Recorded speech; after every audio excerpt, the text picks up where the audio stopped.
Welcome student. आज हम हमारी क्लास में बेसिस ऑफ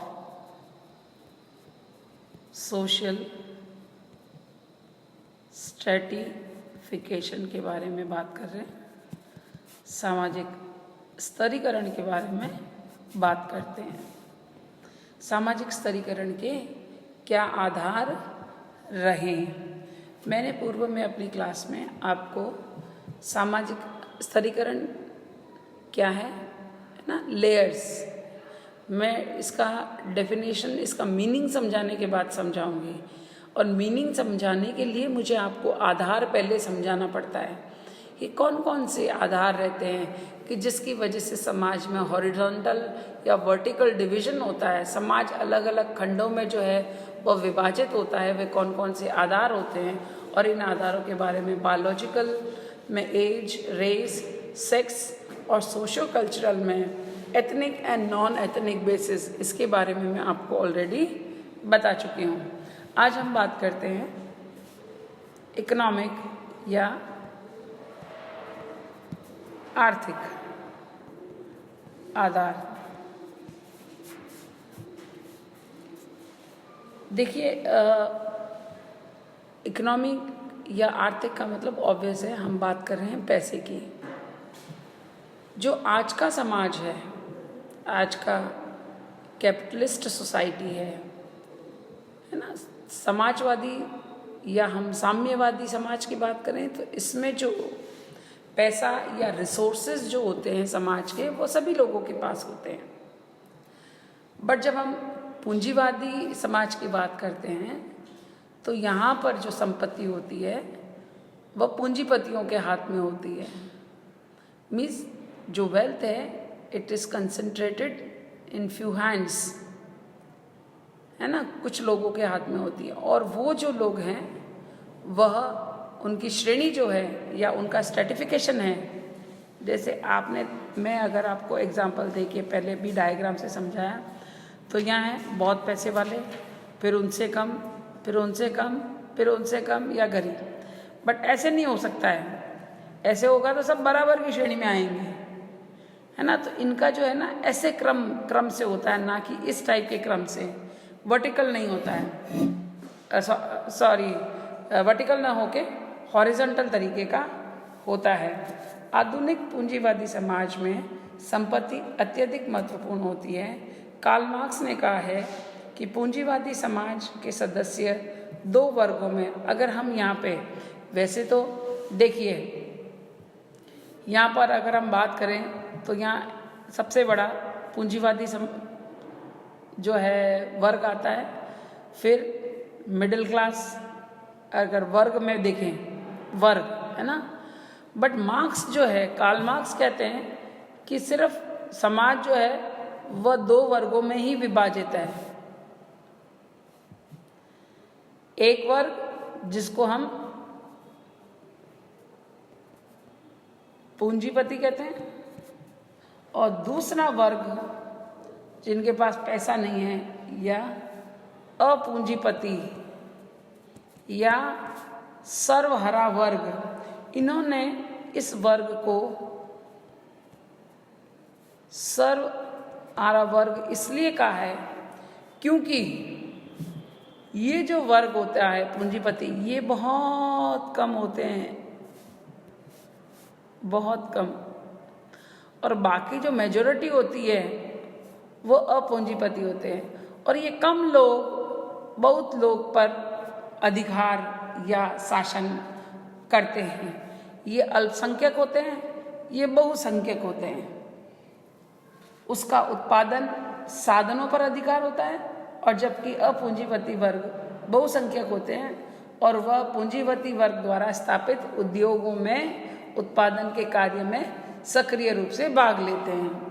दोनों वर्गों में स्पष्ट असमानता है। देखिए, इनका जो है, इनकी बड़ी बड़ी फैक्ट्रियां, मील मालिक होते हैं, ये बड़े बड़े कारखाने होते हैं, और ये जो है इनके कारखानों में काम करते हैं।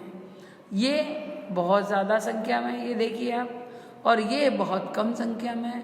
मगर जितने भी रिसोर्सेस है, साधन है, इनका पूंजीपतियों का जो है अधिकार होता है और यह जो है अपूंजीपतियों पर शासन करते हैं।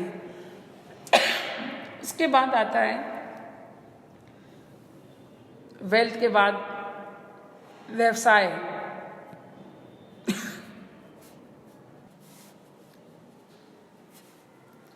वेल्थ के बाद आता है व्यवसाय, या जिसको हम कहते हैं ऑक्यूपेशन। व्यवसाय या ऑक्यूपेशन। देखिए राइटिंग थोड़ा सा ऐसा हो सकता है because I am writing it on the screen पे लिख रही हूँ, तो शायद हो सकता है थोड़ा राइटिंग, तो please try to cooperate with it. वर्तमान जो इंडस्ट्रियल सोसाइटी है उनमें व्यवसाय भी एक बहुत इम्पॉर्टेंट रीज़न है, कारण है स्तरीकरण का। कुछ व्यवसाय या पद ऐसे होते हैं जो समाज के लिए अधिक महत्वपूर्ण हैं तथा ऐसे पदों पर नियुक्त व्यक्तियों को अधिक प्रतिष्ठा, मान सम्मान, सुविधाएं मिलती हैं। और इसके विपरीत कुछ व्यवसाय ऐसे होते हैं जो कि जिनको करने वाले लोगों को और उस कार्य को निम्न स्थान या नीचे का स्थान जो है वह दिया जाता है। तो यहाँ पर भी जो है समाज दो और दो से अधिक, यहाँ पर ऊपर पूर्व में जो मैंने आपको बताया था कार्ल मार्क्स ने कहा था समाज जो है दो भागों में बटा हुआ है, जबकि यहाँ ऐसा नहीं है। यहाँ पर अलग अलग व्यवसाय जैसे bureaucrats, technocrats, white collar jobs है ना, तो अलग अलग व्यवसाय जो है वो व्यवसाय के आधार पर जो है उनको, स्पेशली अगर हम बात करें टीचिंग प्रोफेशन से रिलेटेड, तो अलग अलग व्यवसाय के लोगों को अलग अलग जो है स्थान समाज में दिया जाता है। और जैसे अभी आपने देखा होगा कोविड काल में डॉक्टर्स को जो है भगवान, उनकी प्रतिष्ठा जो है वो बहुत, उनके प्रोफेशन को बहुत नोबल माने जाने लगा और डॉक्टर्स को लिटरली भगवान के रूप में, या हम ये कहें कि ज़मीन पर भगवान, आप व्हाट्सएप वगैरह पे देखते होंगे तो उनका स्टेटस, अच्छा ऐसा क्यों? क्योंकि the job they are doing, the work they are doing, काम जो कर रहे हैं उस काम को बहुत ऊंचा माना जाता है, इसलिए उस काम को करने वाले लोगों को भी बहुत प्रतिष्ठा या सम्मान समाज में मिलती है। फिर बात करते हैं हम व्यवसाय के बाद राजनीति आधार।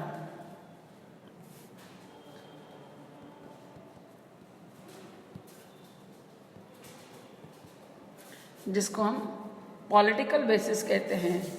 इस आधार पर समाजों को दो वर्ग में बांट सकते हैं। इसके बहुत सारे वर्ग नहीं हो सकते हैं क्योंकि एक जो शासन करता है, जिसको हम कहते हैं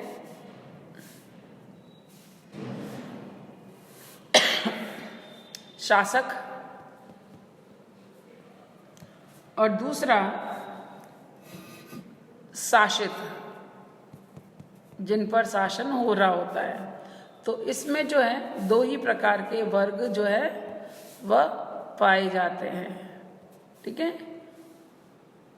रूलर एंड रूल्ड। दो ही लोग जो है, दो प्रकार की स्ट्रेटिफिकेशन ही जो है इसमें पाए जाते हैं। फिर हम बात करते हैं धार्मिक आधार।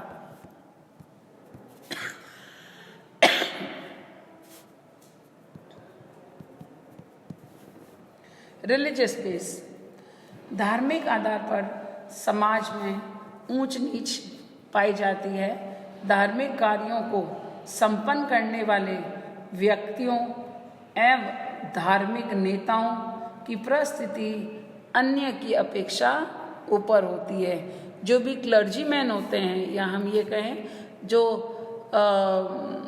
धर्म संस्थाओं और धार्मिक कर्मकांड को करने वाले जो लोग होते हैं, उनका स्थान जो है सामान्य, जैसे अगर मैं हिंदू धर्म की बात करूं तो है हमारे यहाँ ब्राह्मण जो है, उन जो ये कार्य करते हैं उनका स्थान जो है कंपैरेटिवली ऊंचा माना जाता है। तो धार्मिक नेताओं की परिस्थिति अन्य की अपेक्षा भी ऊंची होती है। जैसे अगर मैं ये तो मैंने हिंदू की बात करी, अगर मैं क्रिश्चियन कम्युनिटी की बात करूं तो रोमन कैथोलिक चर्च जो कि विश्व का एक बहुत बड़ा और सब जगह फैला हुआ है, और इसमें जो पोप है उसकी स्टेटस जो है बहुत ऊपर होता है, उसकी परिस्थिति बहुत ऊपर होती है। तो ये जो धार्मिक आधार भी जो है एक बहुत इम्पोर्टेंट आधार होता है। उसके बाद लास्ट जो है वह है सांस्कृतिक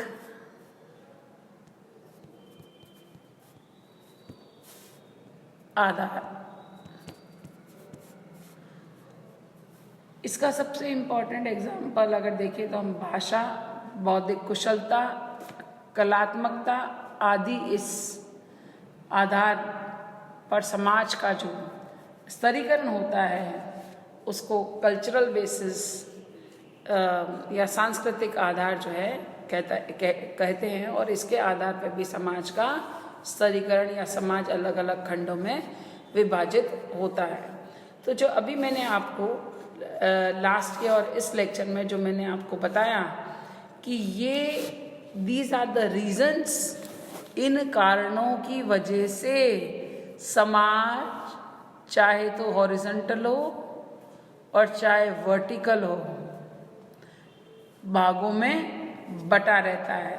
तो अब मैं अगर इसको परिभाषित करने का प्रयास करूं तो वैसे तो बहुत सारे लोगों ने बहुत सारी जैसे मैंने आपको किंग्सले डेविस की बात करूं तो horizontal and vertical division of society into different segments, समाज का अलग अलग या विभिन्न खंडों में जो विभाजन है उसको जो है हम स्तरीकरण कहते हैं। एक जो सबसे इम्पॉर्टेंट या इम्पॉर्टेंट तो नहीं बट हाँ उसमें बहुत कुछ एक साथ समझा जा सकता है। तो टेलकोट पार्सन की अगर हम बात करते हैं तो टेलकोट पार्सन ने कहा है कि प्रतिष्ठा या सम्मान के आधार पर श्रेणीबद्धता की व्यवस्था को हम समाज का स्तरीकरण कह सकते हैं। इनके अनुसार प्रतिष्ठा के आधार पर अर्थात कम या ज़्यादा प्रतिष्ठा मिलने के आधार पर लोगों को श्रेणियों में बांटने वाली सामाजिक जो व्यवस्था है उसको स्तरीकरण कहते हैं। और इसी में जो है हॉर्लोम्बस एंड हेल्ड ने जो सामान्य मूल व्यवस्था के आधार पर सामाजिक व्यवस्था की इकाइयों की श्रेणीबद्धता को इसके मूल्यांकन पहलू में स्तरीकरण कहते हैं।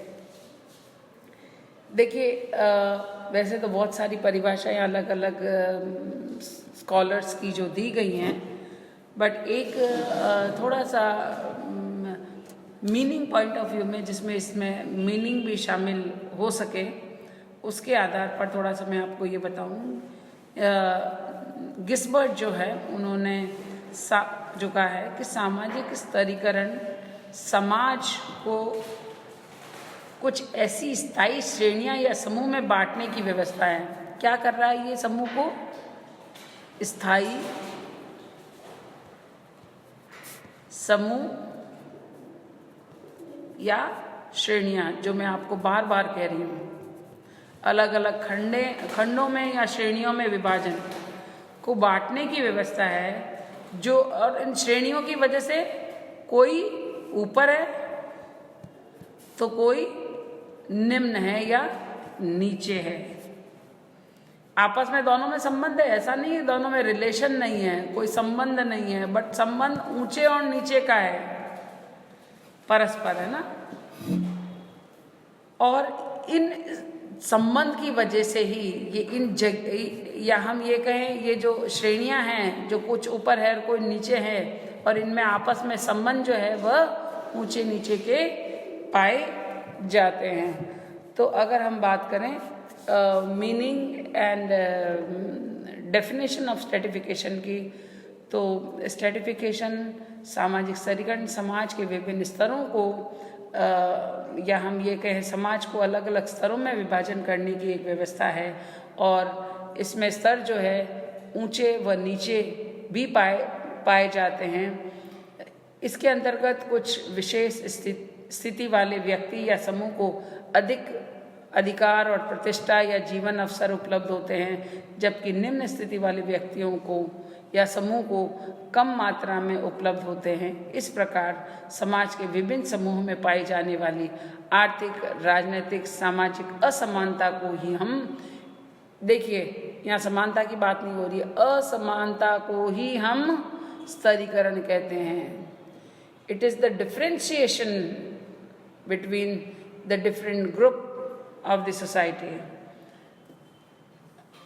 यह प्रक्रिया है जिसके द्वारा मनुष्य और समूह को परिस्थिति के पदानुक्रम में न्यूनाधिक स्थायी रूप से श्रेणीबद्ध किया जाता है, और यह एक दीर्घकालीन उद्देश्य वाली सचेत प्रक्रिया है।